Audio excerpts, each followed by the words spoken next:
Triggers, by Mark Ryder and Marshall Goldsmith.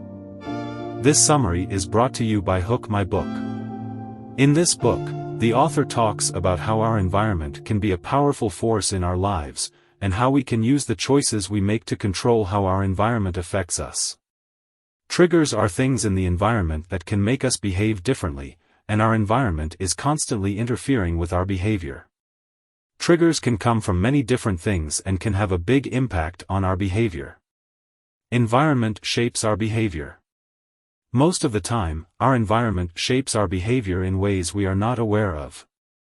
When we are in a road rage situation on a crowded freeway, it is not because we are sociopaths, but because the temporary condition of being behind the wheel in a car, surrounded by rude impatient drivers, triggers a change in our otherwise placid demeanour. Our environment has unconsciously placed us in an environment of impatience, competitiveness, and hostility, and it alters our behavior. In some cases, when we are in an ideal environment, our environment can be the angel on our shoulder, making us a better person. However, in most cases, our environment is the devil, changing our behavior in sly ways. Triggers. A trigger is an event or situation that can prompt an unwanted or inappropriate reaction in someone. For example, if someone is triggered by the sight of blood, they might become agitated and have a difficult time controlling themselves. A behavioral trigger can be either direct or indirect, conscious or unconscious, and anticipated or unexpected. External triggers, things like seeing a happy baby or a family photo, instantly and obviously affect our behavior, while indirect triggers like seeing a child running on the street take a more circuitous route before influencing our behavior. Conscious and unconscious triggers are both aware and require no effort on our part to trigger. We know why our finger recoils when we touch a hot plate, but we're usually oblivious to the unconscious triggers that shape our behavior beyond our awareness, e.g. the weather. Unanticipated triggers take us by surprise and, as a result, we're more likely to engage in unfamiliar behavior. A trigger is something that pulls us in one direction or another. For example, a praiseful or positive trigger can pull us in the direction of achieving our goals, while a discouraging or negative trigger can pull us in the direction of not achieving our goals. A trigger is something that can encourage or discourage a person's behavior. For example, a bowl of Rocky Road ice cream might encourage hunger in one person but disgust in another person. How does trigger work? The author explains that there is an ABC sequence that can happen when we are triggered: antecedent, the event that prompts the reaction; behavior, the thing we do; and consequence, the result of that behavior. It is important to note that there is a moving parts between the trigger and the behavior. There are usually moving parts between the trigger and the behavior that can negatively affect the behavior. Superior planners and inferior doers. The author tells the story of how he became a leader, and how situational leadership theory helped him to be successful. Situational leadership theory divides leadership into 4 styles depending on how the leader is interacting with their followers: direct, coaching, supporting, and delegating. The author explains that each style is appropriate for a different situation, and that the least effective leaders never learn how to be a successful leaders.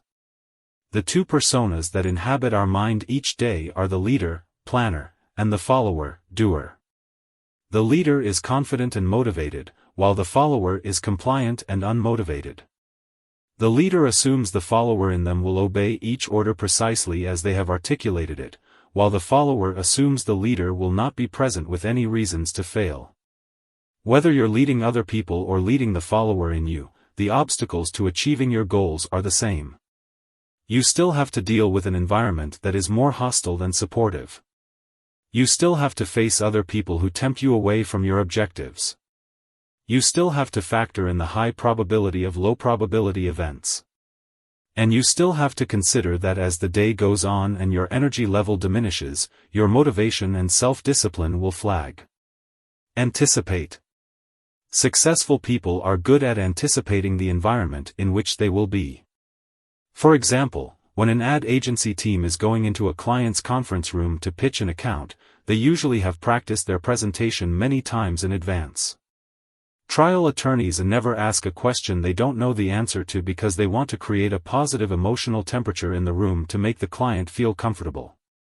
A public official will often prepare remarks in case the meeting gets heated. Avoidance. People tend to succumb to the temptation to engage, or try something new, in an environment that is enjoyable, often because it takes a lot of willpower to resist engaging. This is why it is important for leaders, especially, to practice selective avoidance. Why change is difficult. Behavior change is hard, and it's even harder to make the change stick. Adults have a harder time changing their habits than kids, because adults have more entrenched habits. Adults also tend to think that they can't change, which is why this book is so important.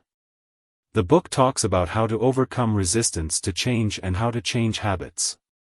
It talks about how to overcome inertia, how to understand your environment, and how to have the motivation and ability to change.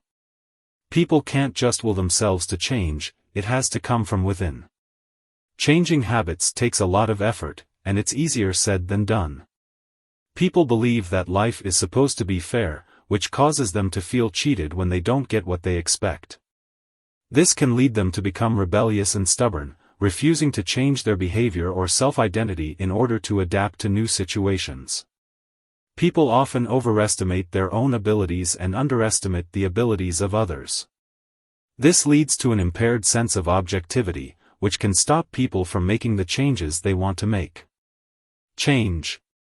In pursuing any behavioral change we have 4 options: change or keep the positive elements, change or keep the negative.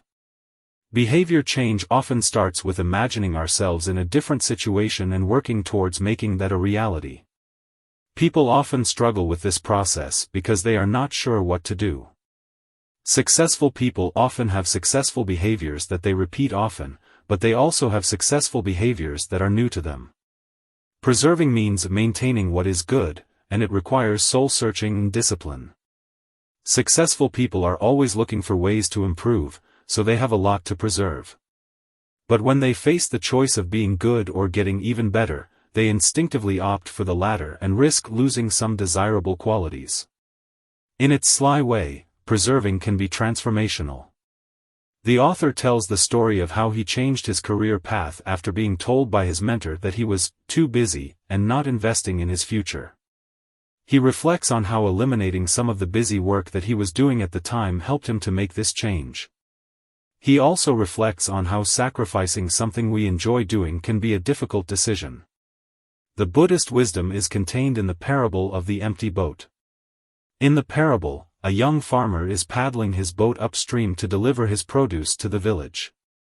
He sees another boat heading rapidly downstream towards his boat, and he rows frantically to get out of the way. The boat hits his boat with a violent thud, and the farmer cries out, "You idiot! How could you manage to hit my boat in the middle of this wide river?" To no avail, he looks into the boat and realizes that there is no one there. He has been screaming at an empty boat that has broken free of its moorings and is floating downstream with the current. The moral of the parable is that there is never anyone in the other boat. We are always screaming at an empty vessel. An empty boat isn't targeting us. And neither are all the people creating the sour notes in the soundtrack of our day. Finally, the author advises making a positive difference, not to prove how smart or right you are. Peter Drucker says that when we have the opportunity to demonstrate our intelligence, we're rarely thinking about a positive result for the other people in the room. Instead, we issue false positives statements to upgrade ourselves, often at the expense of others. This can include things like correcting someone for a grammatical error, telling your wife not to smoke, or complaining about your colleagues or rivals. These sorts of actions are often counterproductive and achieve the opposite of their intended effect. End of the summary. Thanks for listening.